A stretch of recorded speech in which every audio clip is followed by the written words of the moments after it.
For thousands of years, people have believed that there is a God. If God does exist, then the next question is, does he want us to find irrefutable proof of his existence? Here's the thing. God only exists because people want him to exist.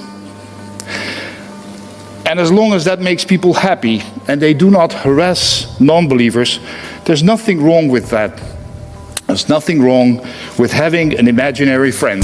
God exists in the same way Santa Claus exists.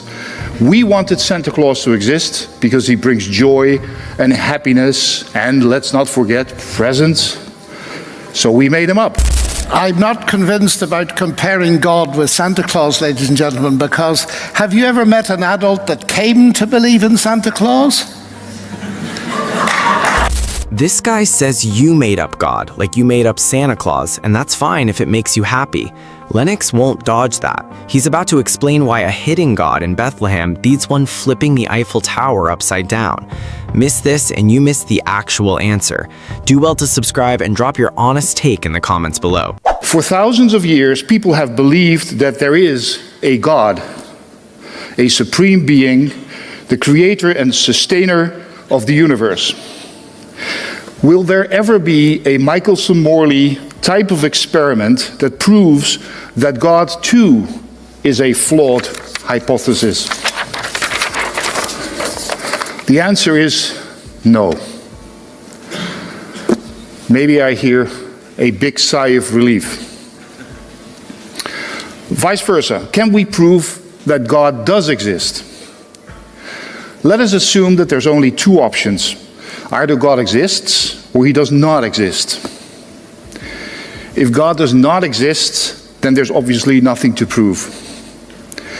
If God does exist, then the next question is, does he want us to find irrefutable proof of his existence? Now, if God does not want us to find such proof, then there's nothing we can do about it. Assuming that God is all-powerful and that he created the entire universe, including the gravitational ripples in the 3 Kelvin background radiation and all the giraffes and all the platypuses, preventing us from finding scientific proof for his existence should be a piece of cake. That leaves just one option. God does allow us to find proof that he exists. But in that case, he made it very difficult. Because after thousands of years, we still have found no such proof. We found planets around other stars. We found the Higgs boson, but we have not found God. It is very simple for God to prove that he exists. If on a sunny afternoon, God shapes the clouds in the sky to read the message, tomorrow at noon, Greenwich Mean Time, I, God, will turn the Eiffel Tower upside down. And the next day that actually happens, I am converted. According to the Old Testament, God has awesome power, so it should be child's play to perform this small miracle and make me and everyone else on the planet believe in God. So clearly, God does not want to convert all the unbelievers in this simple and effective way. Why not? Apparently, God wants you to believe in him without scientific proof. This is called faith, and it deliberately leaves you in a perpetual state of uncertainty. You will despair, doubt, and maybe even hate God when a devastating earthquake destroys your hometown, killing 10,000 people. But you will praise and love him again when 10 days later, an old woman is found alive underneath the rubble. Here's the thing. God only exists because people want him to exist. And as long as that makes people happy and they do not harass non-believers, there's nothing wrong with that. There's nothing wrong with having an imaginary friend. God exists in the same way Santa Claus exists. We wanted Santa Claus to exist because he brings joy and happiness and, let's not forget, presents. So we made him up. Throughout history, people all over the world wanted to believe that God existed, and so they made him up. Because it's a comforting thought that all things happen for a reason, and there is someone out there who loves you and takes care of you. In conclusion, it is impossible to prove that God does not exist, just like it's impossible to prove that there are no green pigs, fairies, or smurfs. People who believe in God should be grateful for that. Think about it this way. If you honestly believe that there is a God, and tomorrow some brilliant scientist proves beyond a shadow of a doubt that God does not exist, would you stop believing in God just because he is not real? Thank you. Professor Lennox, may I ask you to answer that question if you No, of course you can. may. I'm not convinced about comparing God with Santa Claus, ladies and gentlemen, because have you ever met an adult that came to believe in Santa Claus? You?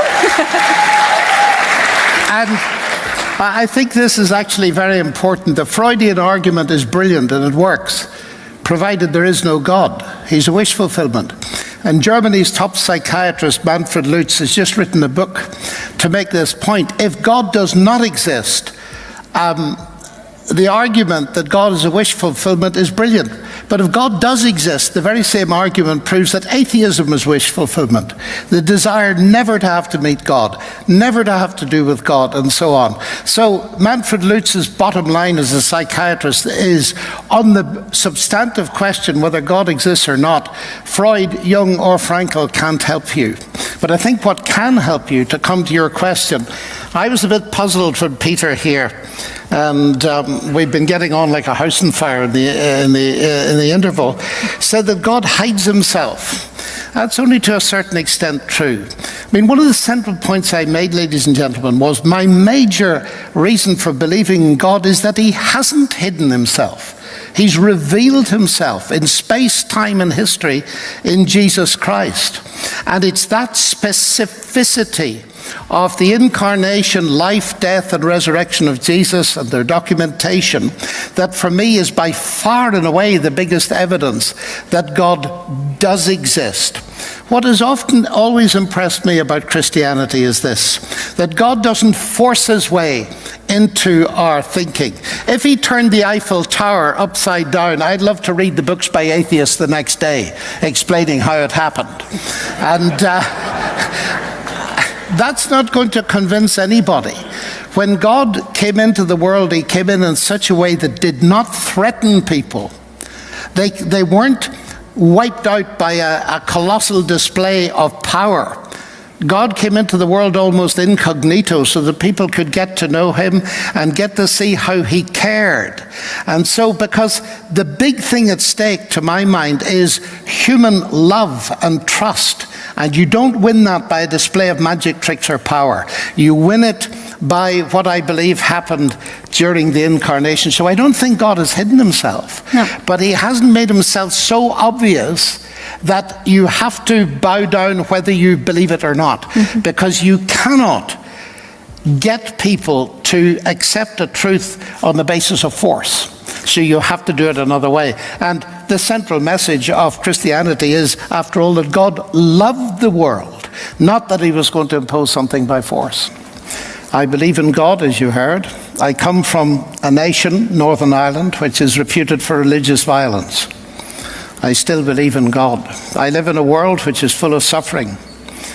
I don't know how many 100,000 infants have died needlessly since we started our evening. And I can sympathize greatly with many of my colleagues who become atheists because of that. I have many friends who lost all their family in the Holocaust. I've stood and wept in Auschwitz many times. And this is a problem I face all the time, and it's the number one problem, and it's the most difficult problem. So give me a couple of moments just to say, we need a whole evening on this. But let me say one or two things. Firstly, I say that atheism claims to solve the problem by saying, that's just how life is. Dawkins says this universe is just as you'd expect it to be. If at bottom there's no good, no evil, and no justice. But you see, that strikes me as a non-solution because it doesn't remove the suffering. It's still there. What it does remove is any hope. Now you might say, as Dawkins did to me directly, that's it, it's bleak. That doesn't prove it's false. I said, Richard, that doesn't prove it's true either. We need to go deeper than that. Now, one of the reasons, ladies and gentlemen, one of the biggest bits of evidence for my Christian faith has to do with this problem, because we face it all the time. I, as a human being, discover I'm a moral being. I discover a desire for justice. Is that ultimately an illusion? Because if there is no God, and in particular if there's no life after death, it is an illusion. The vast majority of people who have ever lived will never get justice, they'll never get relief, they will never have any answers to their hurt. A few of us in the West are lucky, and we may get some kind of justice in this life. Now, from my point of view, I have a problem. But you see, that is where I would like to suggest to you that Christianity is utterly unique, and it doesn't compete with any other religion, because no other religion offers me this. You see, at the heart of Christianity, there is a cross. And what I see there, if that really is God, now try and come with me. If you want to judge Christianity, you have to listen to what it says. If that really is God, what does that tell me? At the very least, it tells me this, that God has not remained distant from human suffering, but has himself become part of it. Now that, to my mind, is profound, and I can see and have seen many times that becoming a window of possibility for people. Now you know that the next claim is that Christ did not remain on the cross. He died and he rose again. Well, that opens up a vast new world for me. It means this, and this is my final thought. We can argue philosophically all night, all year. It's been done for thousands of years. What a good God should, could, must, might, all this kind of thing. And have you ever been satisfied by that argument? No. Why not? Because what we're faced with when all the arguing's finished is a world that's a mixed picture. It's a bit like Coventry Cathedral that was bombed during the war. You go into it, you see that a bomb has hit it, but you also see traces of beauty. Look at life, look at our world. It's beautiful. Keukenhof, phenomenal, which I visited for the first time last year, and it blew my mind away. But I see the barbed wire. I see the cancers. I see the tsunamis. So I'm presented in looking at this world with a mixed picture.